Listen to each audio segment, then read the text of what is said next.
Good morning and praise the Lord. ખ્રિસ્તમાં વાલા ભાઈઓ તથા બહેનો, પ્રભુ ઈસુ ખ્રિસ્તના પવિત્ર નામમાં આપ સર્વને ક્ષેમ કુશળ થાઓ. આજનું મનન નીતિવચનો તેનો 13મો અધ્યાય અને 20મી કલમમાંથી લેવામાં આવ્યું છે. ત્યાં પરમેશ્વરનું વચન આપણને જણાવે છે, જો તું જ્ઞાની પુરુષની સંગત કરશે તો તું જ્ઞાની થશે, પણ જે મૂર્ખનો સાથી છે તેને નુકસાન થશે. પરમેશ્વરનું વચન કહે છે, જો તું જ્ઞાની પુરુષની સંગત કરશે તો તું જ્ઞાની થશે. જ્ઞાની પુરુષની સંગત કરવા માટેનું કારણ એ ફરીથી આગળ નીતિવચન 15મા અધ્યાયમાં 7મી કલમમાં લખવામાં આવ્યું છે. જ્ઞાનીના હોઠો જ્ઞાનનો ફેલાવો કરે છે. જ્ઞાનીના હોઠો જ્ઞાનનો ફેલાવો કરે છે.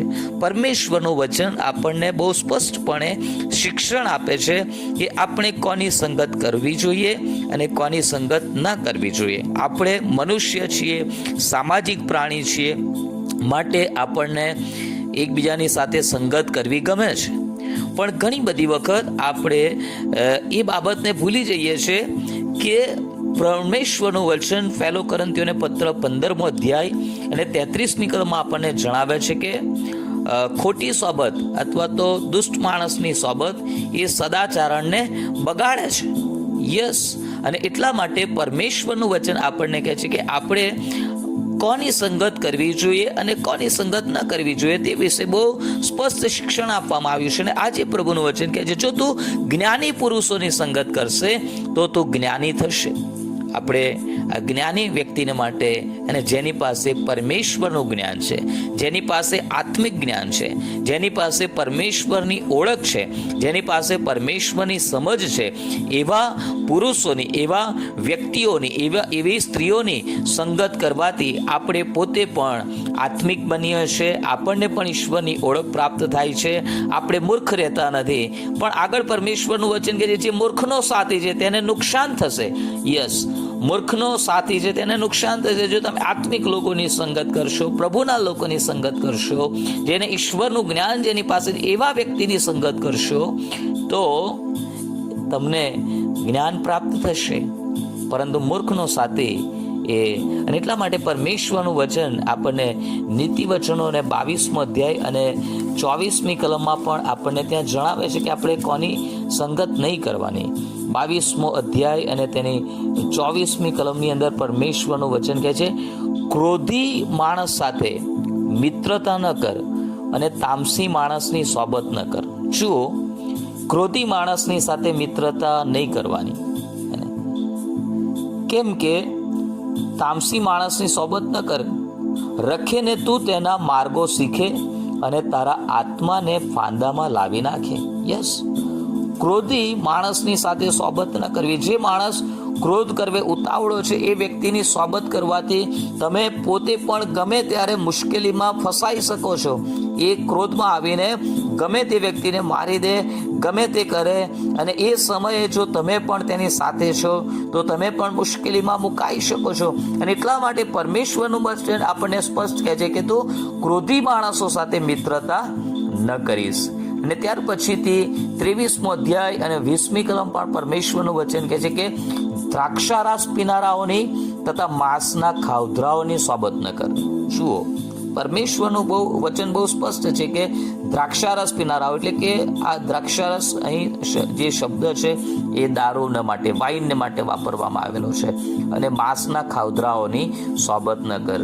માંસ આપણે ખાઈએ છીએ, મછલી મટન આપણે ખાઈએ છીએ, પરંતુ એમાં અતિશયોક્તિ કે ભાઈ આ જ જોઈએ એને, અને અતિશય ખાવધરાપણું હોય એવા વ્યક્તિઓની સંગત પણ એ ત્યાં પરમેશ્વરનું વચન કહે છે તે પ્રમાણે 21મી કલમમાં, કેમ કે દારૂડિયો તથા ખાવધરો કંગાલાવસ્થામાં આવશે અને આંકરાત્યા વેળા તમને ચિત્રેહાલ કરશે. જુઓ, અને દારૂબાજ અને ખાવધરાપણું કરનાર વ્યક્તિ એ કંગાલાવસ્થામાં આવે છે, અને તમે પણ તેની સાથે રહીને તેના માર્ગો શીખો છો તો એ તમારા માટે પણ નુકસાન લઈ આવશે, કંગાલાવસ્થા લઈ આવશે, અને તમારે પણ સહન કરવું પડશે.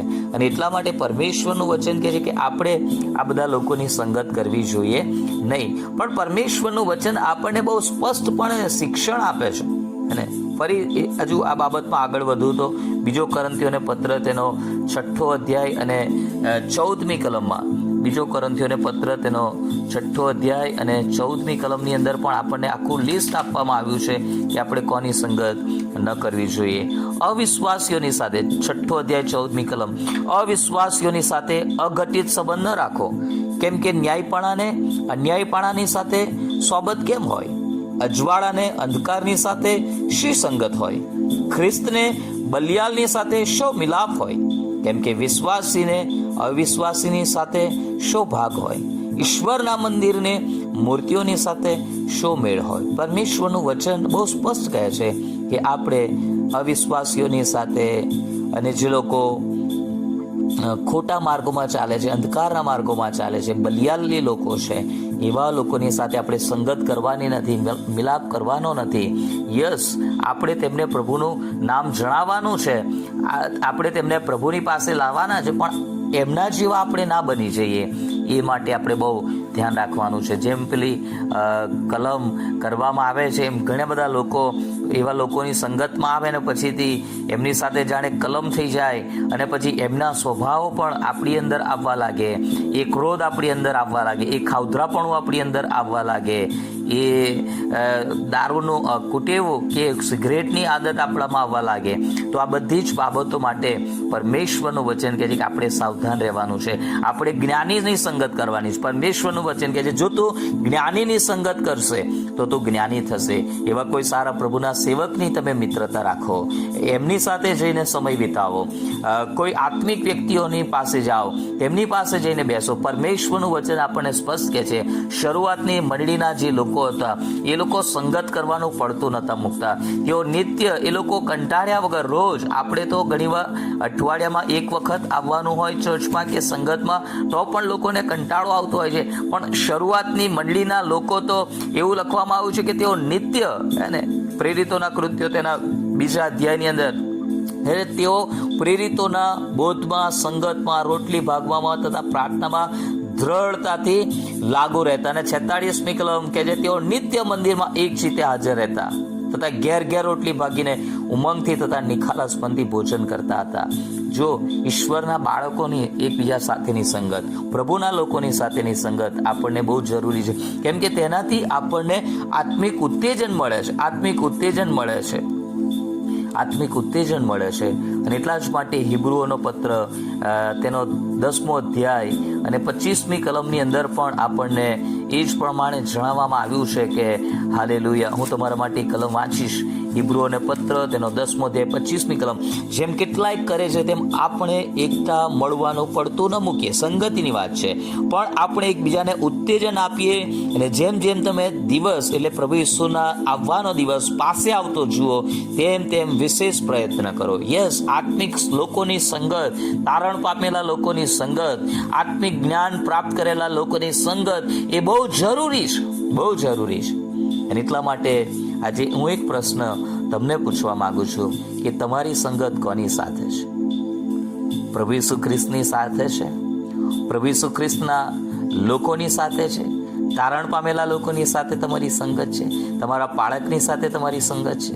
કે પછીથી આત્મિક લોકોથી, પરમેશ્વરના લોકોથી તમે દૂર ભાગતા ફરો છો? આજે આપણે એ વિચારવાની જરૂર છે. અને જો આપણી સંગત એ જગતિક લોકોની સાથે હોય, પ્રભુને ન ઓળખનારા લોકોની સાથે હોય, દારૂબાજ કે ખાઉધરાપણું કરનાર વ્યક્તિઓની સાથે હોય, ક્રોધી માણસોની સાથે હોય, તો આજે જ આપણે આ તરફથી એ માર્ગમાંથી પાછા વળવાની જરૂર છે. અને આપણે જેવું કરીશું તો એક મોટા નુકસાનથી આપણે બચી જઈશું. પ્રભુ આ વચનો સમજવાને માટે તમને પુષ્કળ સહાયને મદદ કરો. પવિત્ર આત્મા તમને સામર્થ્ય આપો કે તમારા જીવનમાં જો એવી કોઈ પણ સંગત હોય જે તમારા જીવનના માટે હાનિકારક હોય તો આજે ને હમણાં જ એ તમારા જીવનમાંથી દૂર થાવ અને પ્રભુ તમને નવા આત્મિક મિત્રો આપો. પ્રભુના લોકોની સંગત તમે કરનારા બનો. એ જ મારી પ્રાર્થના અને શુભેચ્છા છે. God bless you.